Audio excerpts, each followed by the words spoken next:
Hello everyone, स्वागत है आप सभी का मेरे प्यारे से यूट्यूब चैनल में। आप सभी बहुत ज़्यादा कंफ्यूज्ड हैं कि अब डीएलएड एंट्रेंस एग्ज़ाम दे दिया है या फिर डीएलएड फर्स्ट ईयर में है, सेकेंड ईयर में है, बट अब आगे क्या करें। तो अगर आपने भी डीएलएड एंट्रेंस एग्ज़ाम दे दिया है और इस कंफ्यूजन में है कि रिजल्ट कब आएगा या एडमिशन कैसे होगा, कौन सा कॉलेज मिलेगा, तो सबसे पहली बात कि ये कंफ्यूजन अभी छोड़ो। अगर आपने एंट्रेंस एग्जाम दे दिया है और आप श्योर हैं कि आपको कॉलेज मिल जाएगा, अगर आपके अच्छे खासे मार्क्स आते हैं, तो ऑफ कोर्स आप गवर्नमेंट कॉलेज में जा सकते हैं। और गवर्नमेंट कॉलेज या फिर प्राइवेट कॉलेज में जाना आपका डिसीजन है। चाहे आपको जहां से भी जाना हो, जहां से भी डीएलएड करना हो, वो सारी चीजें वैलिड रहती हैं। तो आपके मार्क्स के ऊपर डिपेंड करता है कि आपका कौन सा कॉलेज मिलता है।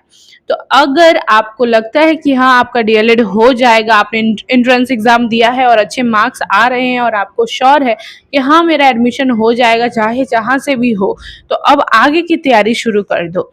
अब आगे की क्या तैयारी है तो उसके लिए मैं आपको बताती हूँ। देखो, एनईपी के द्वारा तो ये जारी हो चुका है कि शिक्षा में कुछ तो बदलाव होगा जिसका इम्पैक्ट डीएलएड स्टूडेंट्स को ज्यादा देखने को मिलेगा, है ना। तो अब वो जो होगा वो 2030 के बाद होगा, ठीक है। अभी आप लोग अच्छा खासा डीएलएड कर रहे हैं, एंट्रेंस एग्जाम दे रहे हैं, क्वालिफाई कर रहे हैं, लेकिन एनईपी 2030 के बाद डीएलएड वाले स्टूडेंट्स को थोड़ा सा बदलाव देखने को मिलेगा। शायद बहुत ज्यादा ही इम्पैक्ट करे या फिर इम्पैक्ट ना करे, वो अलग बात है, वो फ्यूचर की बातें हैं, अभी कुछ नहीं बताया जा सकता है। लेकिन मोस्टली ये तो कंफर्म है कि डीएलएड स्टूडेंट्स के लिए कुछ तो होगा, ठीक है। तो वो एनईपी 2030 तक अभी वेट करना बिल्कुल भी वैलिड चीज नहीं है। अभी आपने एंट्रेंस एग्जाम दिया है, अभी आपका सिर्फ और सिर्फ ये फोकस रहना चाहिए कि मेरा डीएलएड एंट्रेंस एग्जाम हो गया, अब मेरा एडमिशन होगा, मैं फर्स्ट ईयर के स्टूडेंट होऊंगा, मैं सेकेंड ईयर के स्टूडेंट होऊंगा, फिर मैं सीटेड दूंगा, ठीक है। अगर ये प्रोसेस में लेकर चल रहे हो तो पहली बात, ये प्रोसेस अभी के अभी चेंज कर दो। देखो, एडमिशन तो हो जाएगा, अच्छे से क्लासेस भी करोगे, लेकिन अब डीएलएड एंट्रेंस एग्जाम देने के बाद क्योंकि आपके पास बेटर ऑप्शन है, 2030 तक अच्छा खासा नौकरी ले लो, अपना डीएलएड कोर्स को वैलिड कर दो, अपना अच्छे से नौकरी ले लो, अपना टीचर बन जाओ और उसके बाद अपनी पूरी लाइफ सेटल कर लो, क्योंकि 2030 के बाद पता नहीं क्या होगा, वो तो आगे चल के ही पता होगा। तो डीएलएड अब कर लिया, एंट्रेंस एग्जाम दे दिया, अब सीटेट की प्रिपरेशन करो। देखो, सीटेट की प्रिपरेशन में ये आपका फायदा रहेगा, आप बिहार, यूपी, दिल्ली और केवीएस, नवोदय विद्यालय, ये सारे में आपका जब भी फॉर्म्स आते हैं तो आप एलिजिबल हो जाते हो टीचर बनने के लिए, क्योंकि डीएलएड भी है प्राइमरी स्कूल के टीचर बनने के लिए, तो अच्छी अपॉर्चुनिटी आती है। इसलिए सीटेट देना बेटर रहेगा एस्टेट से, ठीक है।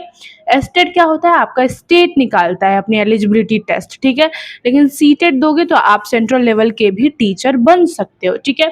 तो आप डीएलएड एंट्रेंस एग्जाम दे दिया, अब करोगे आप सीटेट की प्रिपरेशन। क्यों? क्योंकि देखो, डीएलएड अगर आप फर्स्ट ईयर में भी जाओगे या फिर सेकेंड ईयर में भी जाओगे तो आप दे सकते हो। ऐसा नहीं है कि डीएलएड करने के बाद ही आप दे सकते हो सीटेट, ऐसा नहीं होता है। आप जब अपियरिंग हो जाओगे डीएलएड के लिए तो आप सीटेट दे सकते हो और सीटेट निकाल सकते हो, ठीक है। सीटेट का एग्ज़ाम भी साल में 2 बार होता है, तो आपके पास अच्छी अपॉर्चुनिटी रहती है। देखो, अभी रिजल्ट वगैरह सारे आ जाएंगे, फिर आप एडमिशन में लग जाओगे, उसमें अच्छा खासा टाइम लगेगा। फिर आपके क्लासेस शुरू हो जाएंगे और उसके 2-3 महीने बाद सीटेट का भी नोटिफिकेशन आ ही जाएगा।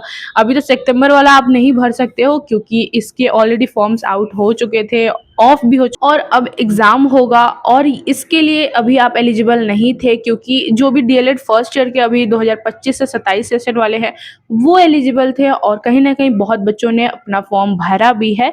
लेकिन आप एलिजिबल हो जाओगे अगली बार जब सीटेट का नोटिफिकेशन आएगा, तब तक आप खुद जो भी 2026 से 28 वाले हैं वो चले जाएंगे डीएलएड फर्स्ट ईयर में, तो आप सीटेट के लिए एलिजिबल हो जाओगे, क्योंकि डीएलएड अपीयरिंग सीटेट दे सकता है, ठीक है। और सीटेट की प्रिपरेशन आपको जैसे भी करनी होगी आप बताइएगा, मैं आपकी पूरी हेल्प करूंगी, उसमें मैं आपका पीछा नहीं छोड़ूंगी, ठीक है। तो अगर आपको कोई भी हेल्प चाहिए सीटेट को लेके तो मैं आपके लिए हूँ, बस पूछ लेना और आपको मैं कमेंट सेक्शन में ही रिप्लाई दे दूंगी, ठीक है। तो जब आपका डीएलएड एंट्रेंस एग्जाम हो गया, अब आप सीटेट क्वालिफाई करो, ठीक है। सीटेट की प्रिपरेशन करो, अच्छे मार्क्स लाओ और अपना अच्छा रैंक लाओ, कि हाँ अभी से ही प्रिपरेशन शुरू कर दोगे तो सीटेट में तुम्हारा फर्स्ट अटेम्प्ट में क्वालिफाई हो जाएगा, ठीक है। तो अभी से ही शुरू कर दो अपनी सीटेट की प्रिपरेशन। उसके बाद जब आपका डीएलएड हो जाएगा, फर्स्ट ईयर सेकेंड ईयर हो जाएगा, फिर आप सीटेट भी ऑलरेडी निकाल लोगे, अपीयरिंग में ही सीटेट निकाल लेना। उसके बाद जैसे ही कोई वैकेंसी आएगी अपना रजिस्टर कर लेना उस वैकेंसी में, चाहे वो बिहार में बीपीएससी की वैकेंसी आए या फिर यूपी में आए या फिर दिल्ली में आए या फिर केवीएस में आए, जहाँ भी आए आप सेंट्रल लेवल पे भर सकते हो, आप हो जाओगे प्राइमरी टीचर बनने के लिए एलिजिबल। ठीक है, आई होप आपको ये पूरा का पूरा रोड मैप जो है वो समझ में आ गया होगा।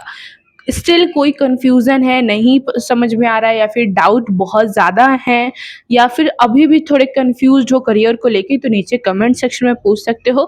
कमेंट सेक्शन में मैं आपको रिप्लाई दे दूंगी और आपको अच्छे से मैं गाइड कर दूंगी कि अब आगे क्या करना है। ठीक है, आई होप आपको ये वीडियो बहुत बहुत बहुत ज़्यादा हेल्पफुल लगी होगी। वीडियो पसंद आई होगी तो चैनल को लाइक शेयर सब्सक्राइब ज़रूर से ज़रूर कीजिएगा। मिलते हैं नेक्स्ट वीडियो में।